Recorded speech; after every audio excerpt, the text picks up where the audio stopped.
Ito nga po pala yung DTF crayon. Ginamit po siya na 7 araw na may 504 na total na meter. Printer head, cupping. Ganito naman po yung tama pag-head clean. Pagkatapos naman po mag-head clean, punasan natin yung wiper.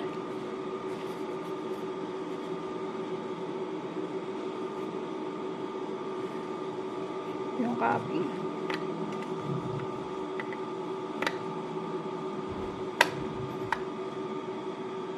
Ganito naman po yung tamang pag-nozzle test. Pindutin natin tong test.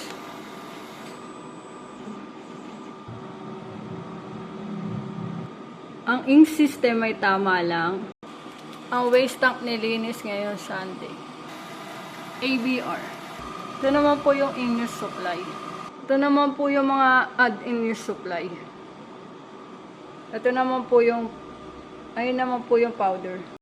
Ito naman po yung cleaning solution. Ito naman po yung output record na alagay naman po siya sa system.